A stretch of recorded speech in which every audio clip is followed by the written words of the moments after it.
All right, we're back, guys. We're back. I'm gonna wait for the numbers to load up a little bit. What the hell? Yeah, it seems like StreamYard just died. StreamYard just literally died on me. And I didn't even realize, guys, I was given a whole monologue. About Garnacho and his first season at United, Erik ten Hag, and I was in full flow. And I'm thinking, why is everyone I thought you lot were pranking me. I thought you guys were pranking me, but it seems like StreamYard just literally died. I had to go and check to make sure it wasn't just me that was experiencing it. I had to make sure everybody else was experiencing it as well. And that seemed to be the case. But we are back. And I hate that happened, because now my channel just looks messy now. I just got 2 streams just all over the place. But hit the like button, guys, on your way back in. Let me just quickly fix up the title of the chat of the video as well, just because it kind of got ruined. I shouldn't have ended the live. That was my wrong, but I thought it was my computer that was bugging out.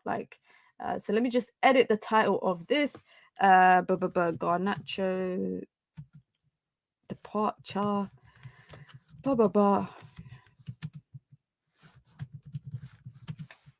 right, sorry guys. Why am I even saying sorry to you lot? It's not even my fault, guys. It's not even my fault. We're good. It was just it's the software that I was using that crashed. That crashed. I forgot to have the stream on. You know what? I got the stream here, but it was covered by the picture of Garnacho that I had on the screen, which we're about to run it back up. We're gonna run it back up right now.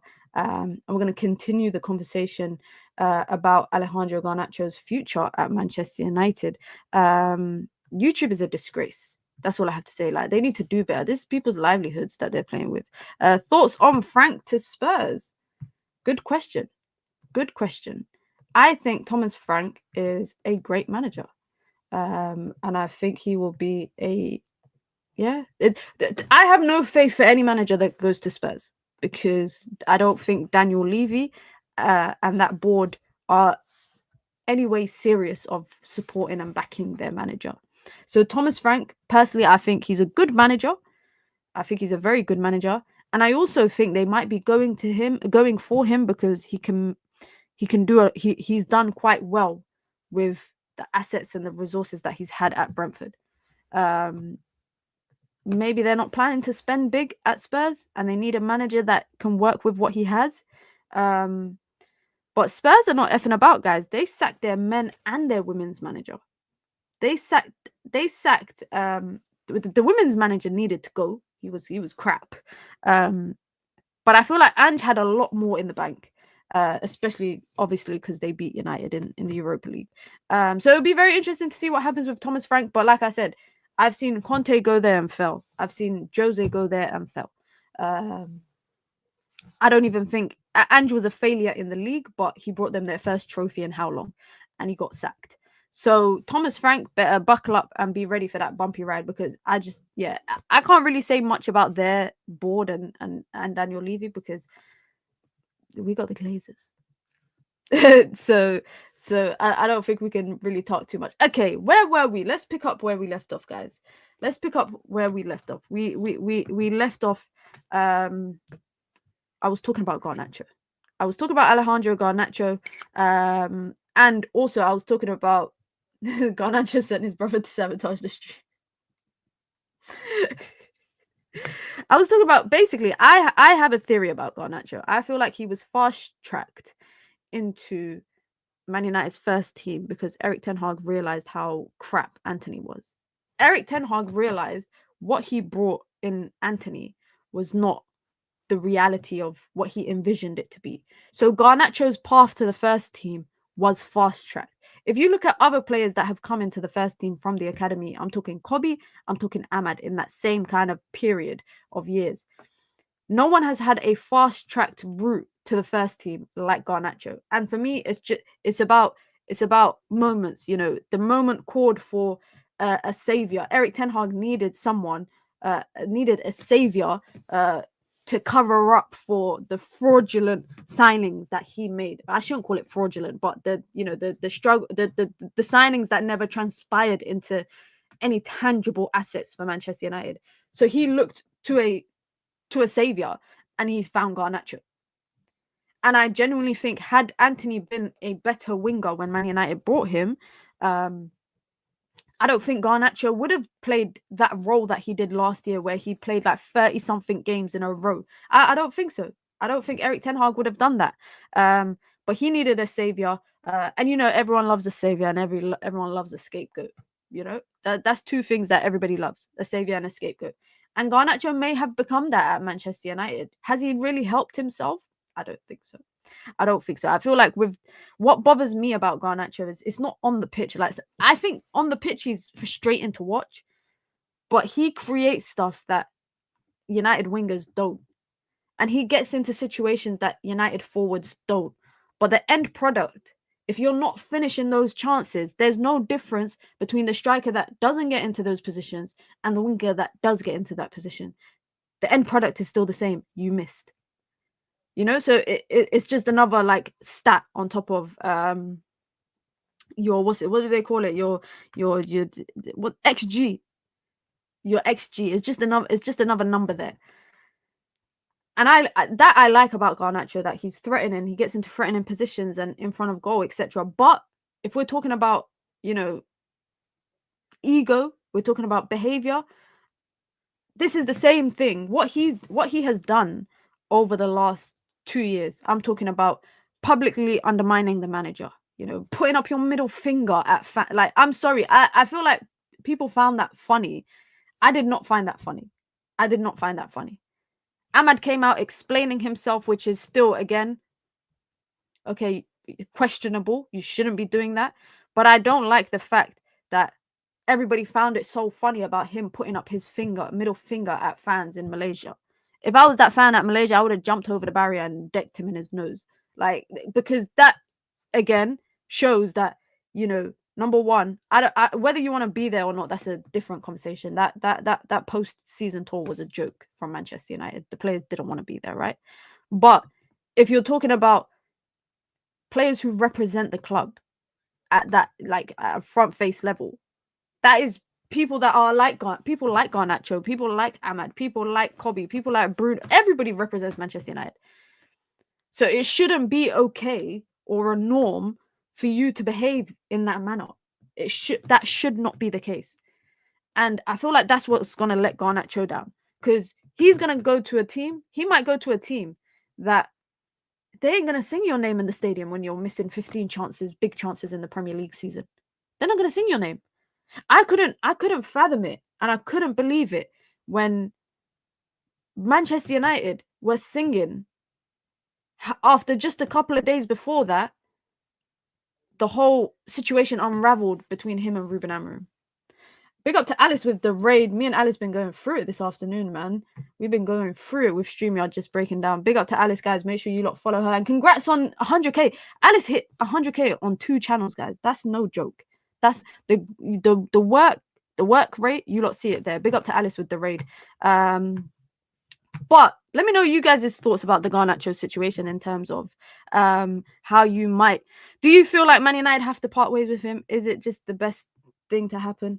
Is it the best thing? Is it best for both parties? I think it's best for both parties, personally. But also, I hope Man United don't get their pants pulled down in terms of what they get, the price tag that they get. The only thing I will say is that the way that the situation has unraveled in public eyes, it might cause a depreciation in valuation. Other clubs might look at it and think, not so much. Is Ben Jacobs reliable, Mina? Yes, I feel like this summer transfer window he is. I don't know. I feel like Ben Jacobs, he's been listening to the criticisms the last couple of summers, and now he's in his journalist bag. But we still take everything with a pinch of salt until we get the here we go. And that's applicable to everybody. But if that's the case, you're saying he just posted about Mbeumo. Let me check it out. I can't believe my stream crashed like that, guys. Genuinely, I cannot believe my stream crashed like that. Let's see what he has posted. Let me bring it up on screen now. Ben Jacobs just posting right now. Brian Mbeumo has made it clear his preference to join Manchester United, and all suitors are aware. Thomas Frank's expected arrival at Tottenham could naturally change some transfer targets, but suggestions of a Spurs hijack for Mbeumo are for now premature. Manchester United are solely focused on agreeing a fee with Brentford.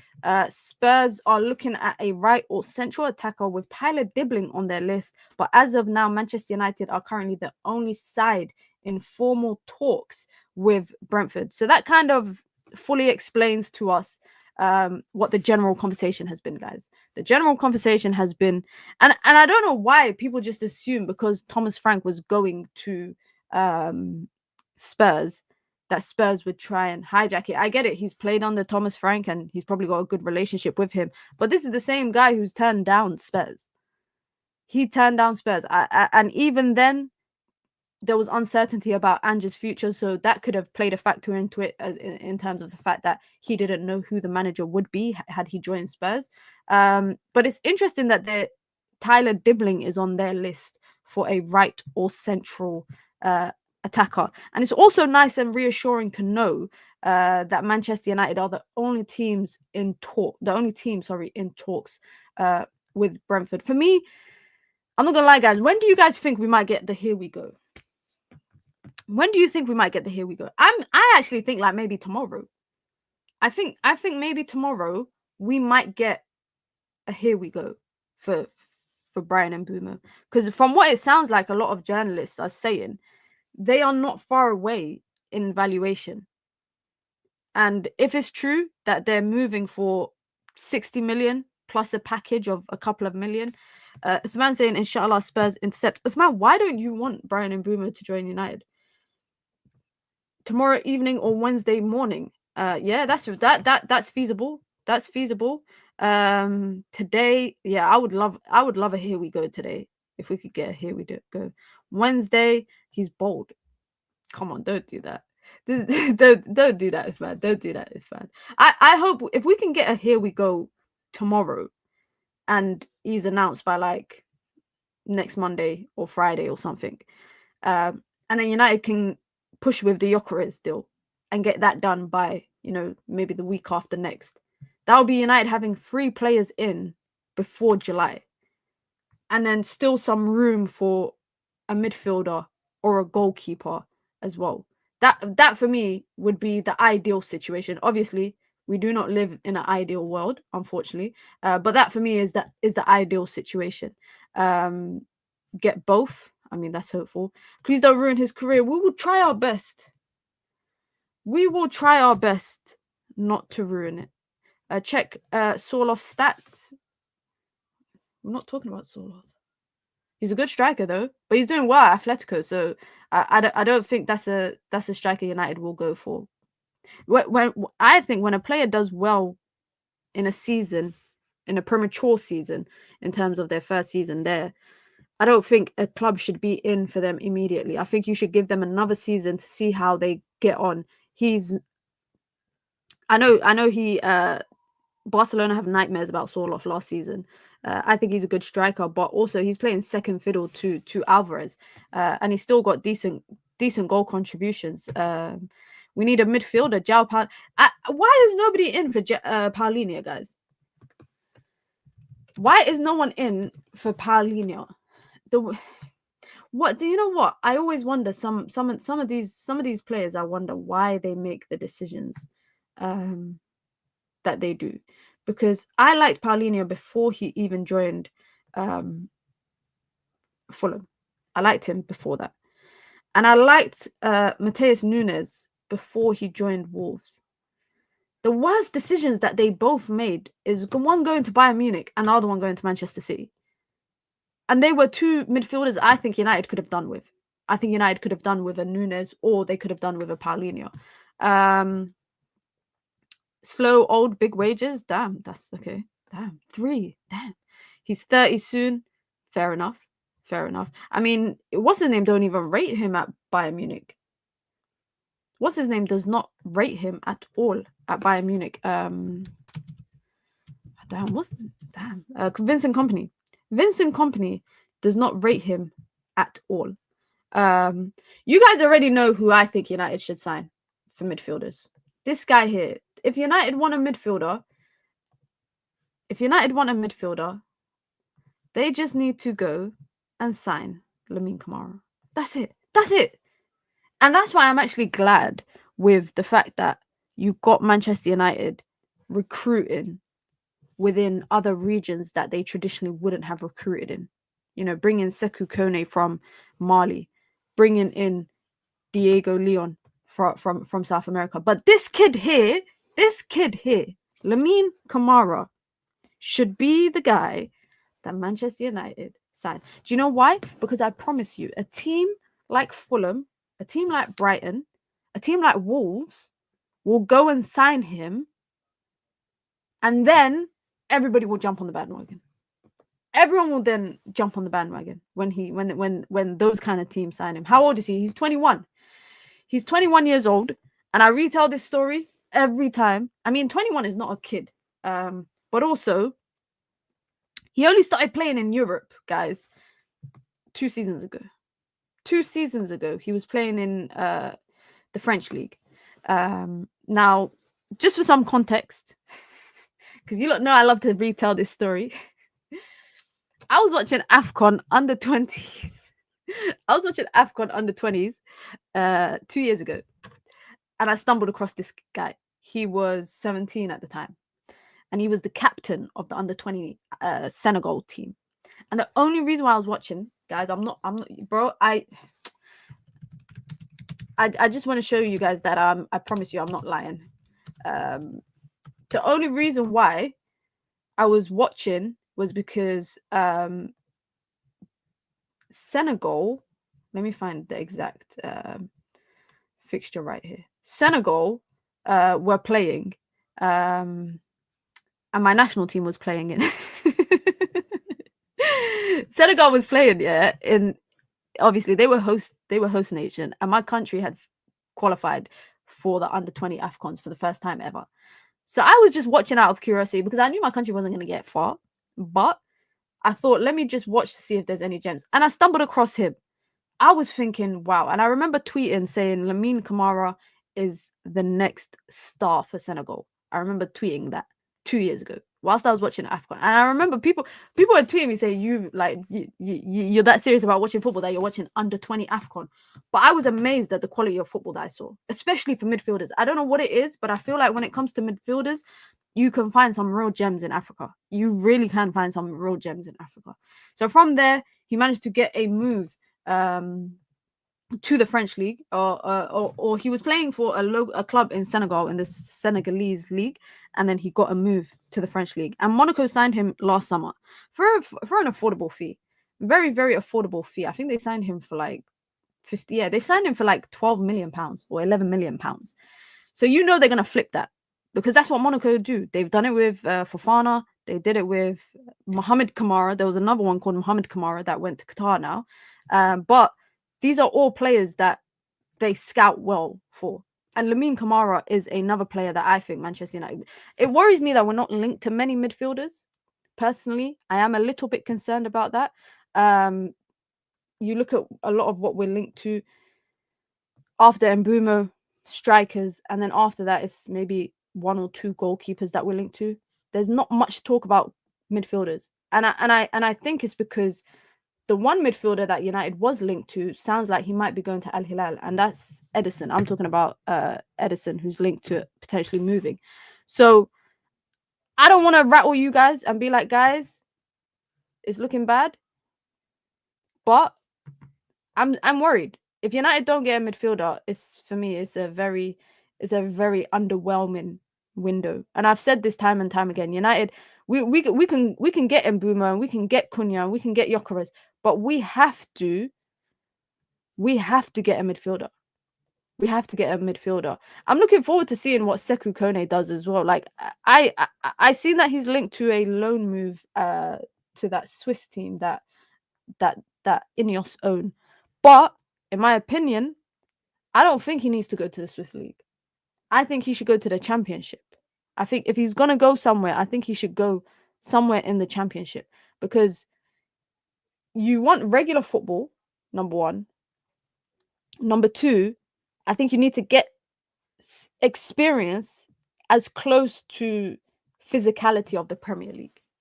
And you might not necessarily get that in the Swiss league, in my opinion. Don't loan him. I think he needs a loan spell. I think Kone needs a loan spell, not because he's bad, but just because I feel like there's still some intricates that he needs to pick up of English system and English football, which is why I think the Championship is more ideal for him. You know, similar to when Ahmad went to Sunderland, and not just Ahmad, you know, Alvaro Fernandez went to Preston North End. Ethan Laird went on so many loan spells to championship teams, and one of them being QPR before Man United decided to sell him. So there are opportunities in the Championship that I think you can help enhance the players' physicality and still get them regular football. And also, it's not a big adaptability in terms of him now. Imagine moving from Mali now to Manchester. Now he has to move to Switzerland. You know, it's a lot to adapt to for someone like him. So Man United can also keep an eye on him in terms of ensuring that he's adapting well when he's, you know, embedding well if he's in the Championship, because it's not going to be a far distance. So you don't have to go and catch a flight to go to him and to go watch him, etc. If they could even find a team in the north of England, even better. That's the thing. It's just about, for me, it's physicality. When it comes to Sekou Kone, it's just physicality. It's just physicality that he needs to develop on. Why is Shirky 40 million and signed for Man City? I don't know. I'm not Shirky. I wouldn't know. Why did he sign for Man City? Probably because that is probably the most competitive team that's come in for him. I don't know. He wasn't linked to really anyone else. I think Man City was the only real team that I think he was linked to. Liverpool never had nothing cemented, and they're going for Florian Wirtz. Manchester United were just interested in him. I think Real Madrid were just monitoring him. A lot of teams were just monitoring him. And also, can I just say, City are moving a lot quicker because of the Club World Cup. Like, they're moving a lot quicker because they want these people in for the Club World Cup. Is there anything happening, Mina? See, the only thing that's happening today that you might have missed out on is Sky Sports saying that Man United have made an initial approach to Sporting to open talks for Victor Gyokeres. That's really the main thing today. And also, Man United are edging closer to. They're just sorting out the crossing the T's, dotting the I's for the transfer for Mbeumo and Brentford. I don't think you have to be worried, Thor. I don't think you have to be. Sky Sports also reporting that United, number one, it's been reassured that Mbeumo only wants Manchester United, so that's good to hear. Number two, it's been reassured that they are edging closer to that second bid. Are you not worried about Mbeumo? Not much, no. I know a lot of people have been worried about the prospect of someone hijacking the move. I'm not that worried. Don't you guys remember how long it took Cunha? We were hearing about Mateus Cunha at the end of April, right? We needed the season to end, but even when the season ended, how long did it actually take before we got the here we go for Cunha? Like, it took a little bit of time. So I'm not too concerned, but also this can come back to bite me. I should be careful. Staffy, you're so shameless. I seen you tweeting Giannis every single day. You are shameless. You are so shameless. And the big part of this point, he said, Allah might give me Giannis and Gyokeres in the same summer. I don't think Giannis is joining the Knicks personally, but I hope you're well. I hope you're doing good. Let's see if we've missed out on anything else. So Fabrizio Romano reportedly, let me just bring back up Gyokeres. Fabrizio Romano has reportedly said that in the last few hours, Manchester United, Juve, and Al-Hilal have spoken to the agent of Victor Gyokeres. Victor Gyokeres, Al-Hilal are being rejected left, right, and center. Like, they are being rejected everywhere. The only person I've seen actually join them is Inzaghi, and I can't believe Inzaghi has gone out like that. Like, losing 5-0 in the Champions League final, and then the next day you're meeting in Paris with the CEO of Al-Hilal, and a week later you're there in the dressing room, meeting all the players because you've signed. Al-Hilal are being rejected by pretty much every signing that they got rejected by Bruno. They were rejected by Victor Osimhen. They were rejected by Theo Hernandez. Now they're going for Angelino. This is crazy. This is absolutely mental for me. I will be shocked. I'll be shocked if Gyokeres joins there, personally. I'll be shocked. Fabrizio Romano also saying that if Manchester United had qualified for Champions League, there would have been a 99% chance that Gyokeres would have joined. And now it's more financially complicated. However, Man United are still in the race and made new contacts last week. Yeah. Juve and Al-Hilal and Man United being the only teams in for you. we got to talk about that. We got to talk about that. But listen, guys, big up to everyone that came through. Please hit the like button, guys. My stream crashed earlier, so this is the second stream. StreamYard, sort it out. I'm actually going to write a complaint. To them because that should not be happening live on stream. You're telling me there's a blackout. There's a blackout live on stream. How are we meant to do content? How are we meant to talk about the transfer window? How are we meant to do all of that stuff if you're just going to crash on me when I had nearly 300 viewers? Big up to Alice with the raid as well. Make sure you guys hit the like button. There's over 270 people here. We could get 150 minimum. Like, we can get 150 minimum. There's a video dropping in literally 1 minute. 1 minute on my channel. So please, please, please go and check that out, guys. Alice also got a blackout. Yeah, I think it was everyone on YouTube. Everyone on YouTube that was streaming at the time, because Hussam got it as well. I had to go and check to make sure. I'm not a hater, but I had to make sure everyone else got it too. And I saw everyone else had it. So YouTube is bugging, clearly. They're probably going to send apology emails to everybody. But yeah, guys, I got a video dropping in a minute. Make sure you guys check it out. Please show some love on the video. Go like, go comment, go do all of that stuff. Let's redirect. Let's go redirect to we're gonna go and annoy Nuruddin, guys. Let's go redirect to Nuruddin. Please hit the like button on your way out. Tomorrow we will be back, of course, daily dose of Mina. We're doing daily streams here, guys. Daily content dropping as well. If there's anything in particular you guys want to see, just let me know. We'll make it happen. I'm out, guys. Have a good one. Peace.